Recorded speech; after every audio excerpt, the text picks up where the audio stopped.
जालौर का रमेश करीब 1.5 साल पहले कुंभ के मेले में स्नान के दौरान बह गया, लेकिन न उसका शव मिला और न ही अस्थियां। लिहाजा सरकार ने मृत्यु प्रमाण पत्र जारी नहीं किया। अब रमेश के बच्चे और परिवार के सदस्य अभावों में जिंदगी बिता रहे हैं। सरकारी लाभ के लिए रमेश की मां को अब तक बेटे के मौत के सर्टिफिकेट का इंतजार है।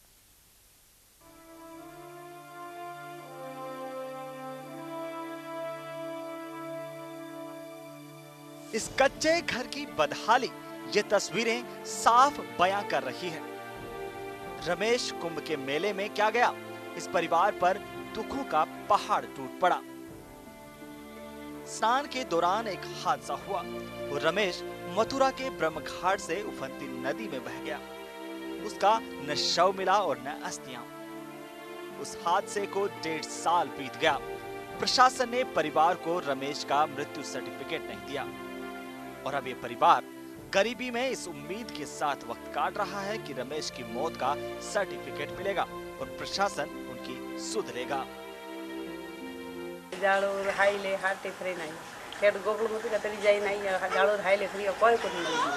सरकार ने आपको कोई प्रकार की सहायता नहीं दी है। पालन पोषण करना आपके लिए बड़ी दिक्कत होती होगी, तो क्या सरकार ने आपकी तरफ कोई ध्यान दिया?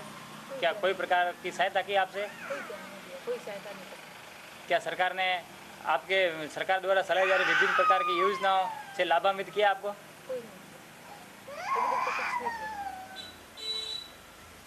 क्या आप सरकार से आशा रखते हो कि आपको कोई प्रकार की सहायता दी जाए? अभी तक आशा रखते हैं। रमेश की मां और पत्नी मजदूरी करके अपने परिवार का भरण पोषण कर रही है। मृत्यु प्रमाण पत्र के लिए ये परिवार दर्जनों सरकारी मुलाजिमों की चौखट पर दस्तक दे चुका है, लेकिन प्रशासन अपनी ही मजबूरियां गिनाता है। टेक्निकल समस्या ये आ रही थी कि मृत्यु प्रमाण पत्र के अभाव में स्कीम्स की लाभ दिलाने में समस्या आ रही थी। फिर भी हमने श्रीमान जिला कलेक्टर महोदय को इस बारे में जांच करके रिपोर्ट करके भेज दिया है और कुछ स्कीम्स जिनमें मृत्यु प्रमाण पत्र की आवश्यकता नहीं है, जैसे बीपीएल में उस परिवार को जोड़ने की प्रोसेस चल रही है और उनको बीपीएल में हमारे द्वारा जोड़ दिया जाएगा। बाकी नरेगा में विधवा जो उनके पीछे वाइफ है उसको मजदूरी दिलवाने के लिए जॉब कार्ड वगैरह बनवा दिया गया है और नरेगा में उन्हें काम दिलाने का भी वो चल रहा है। एक मां के लिए बेटे का शव भी न मिलने से बढ़कर दर्द क्या होगा, लेकिन गरीबी अब इस परिवार के इस जख्म को हर रोज कुरेद रही है। बच्चों के लिए पिता का बड़ा सहारा होता है, लेकिन इनके लिए अब उनके पिता की मौत का सर्टिफिकेट ही सबसे बड़ी उम्मीद है। न्यूज़ इंडिया के लिए जालौर से अशोक शर्मा की रिपोर्ट। प्रदेश के नागौर जिले के सबसे बड़े राजकीय अस्पताल में लगातार बदलते मौसम के कारण वायरल के रोगियों की संख्या बढ़ती जा रही है। लोगों को सर्दी से बुखार, खांसी, जुकाम हो रहा है, जो वायरल की निशानी है और इस कारण जांच एवं दवा देने की व्यवस्था पर काफी दबाव बढ़ गया है। जहां डॉक्टर्स के घर एवं निजी क्लिनिक पर भी भीड़ यहां देखी जा सकती है। गौरतलब है कि जिला अस्पताल में लंबे समय से 15 सर्जन और डॉक्टर्स के पद खाली हैं। इससे मरीजों को काफी परेशानियों का सामना करना पड़ रहा है।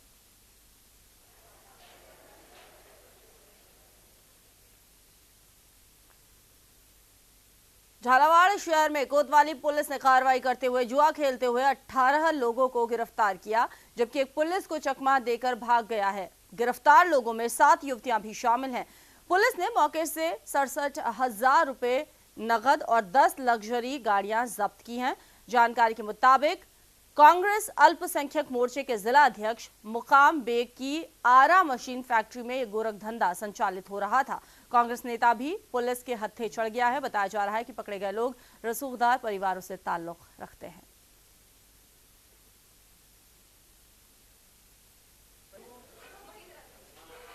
मुझे सूचना मिली कि मनी सचिवालय के पीछे एक फैक्ट्री में मुकीम बेग करके है, उनकी फैक्ट्री के अंदर जुआ चल रहा है।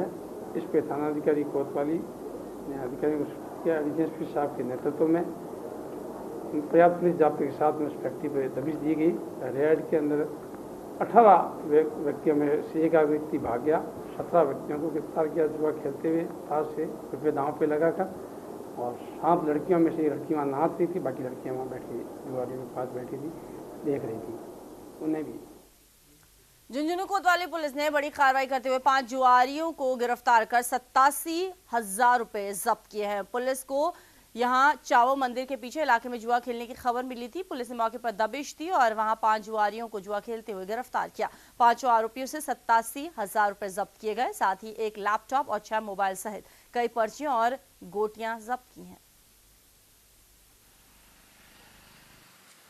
सूचना मिली कि मुकेश महाजन जो चाओ सती मंदिर के पीछे रहता है, जिसे घर में जुआ और सट्टे की सूचना है, चूंकि सूचना बंद मकान की थी, इसलिए श्रीमान पुलिस अधीक्षक महोदय को सूचित कर सर्च वारंट जारी करवाया गया तथा मैं जाब्ते के रवाना होकर वहां पहुंचा तथा वहां देखा तो 4-5 आदमी मकान के अंदर जुआ खेल रहे थे, जिनको स्वयं की तलाशी देकर उनकी तलाशी ली गई तो उन पर कुल एक लैपटॉप, 87,700 रुपये नगद, 6 मोबाइल और अन्य जुआ उपकरण मिले।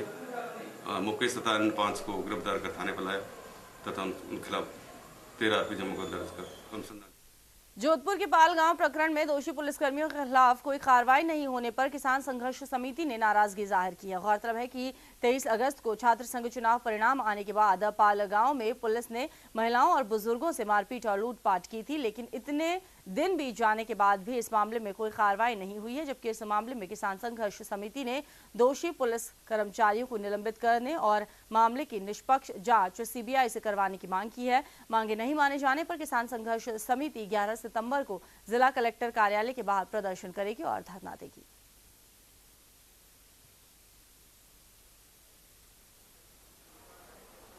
जो पाल गांव में जो पुलिस की गुंडागिर्दी और जो आतंक का वातावरण बनाया और जो लूटपाट की है, उसके विरोध में और न्याय दिलाने के लिए 11 सितंबर को जोधपुर में विशाल धरने का आयोजन किया गया है, जिसमें जोधपुर संभाग के साथ ही राजस्थान के काफ़ी जिलों से बहुत बड़ी संख्या में किसान प्रतिनिधि और आम जन भाग लेंगे और इसी दिन आगामी रणनीति की घोषणा की।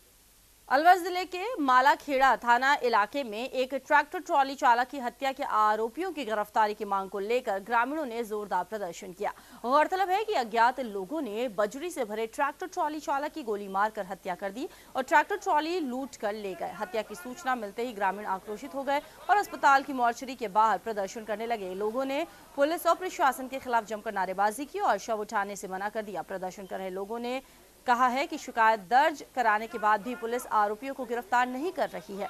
मौके पर पहुंचे पुलिस और प्रशासन के आला अधिकारियों के काफी समझाने और आरोपियों की जल्दी गिरफ्तारी के आश्वासन के बाद ही ग्रामीण शांत हुए।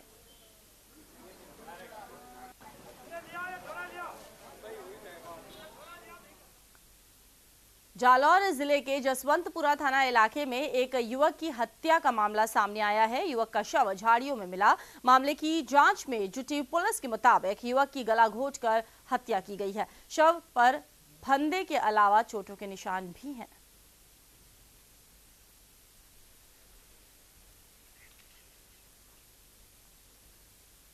पूरे प्रदेश में गणेश चतुर्दशी पर्व बड़े ही धूमधाम से मनाया जा रहा है। गणेश प्रतिमाओं का विसर्जन कार्यक्रम भी शुरू हो चुका है।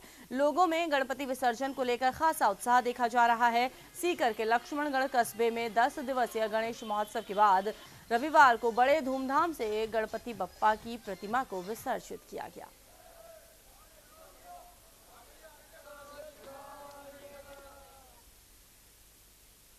पूरे प्रदेश में अनंत चतुर्दशी की धूम है। हर्षोल्लास के साथ अनंत चतुर्दशी पर कोटा में निकाली जाने वाली शोभा यात्रा के लिए पूरा शहर सज धज कर स्वागत के लिए तैयार है। आयोजन समिति ने शोभा यात्रा को भव्य और आकर्षक बनाने के लिए कोई कसर नहीं छोड़ी है, तो पुलिस और प्रशासन की ओर से भी सुरक्षा के कड़े इंतजाम किए गए हैं। बताया जा रहा है कि गणेशोत्सव के शोभा यात्रा के आयोजन के लिए जिस मार्ग से होकर शोभा यात्रा गुजरेगी, पूरे मार्ग को स्वागत द्वार, बंदर द्वार और आकर्षक रोशनी से सजाया गया है। इस बार की शोभा यात्रा में 125 से ज्यादा झांकियां, 50 से ज्यादा अखाड़े और कीर्तन मंडलियां शामिल हैं।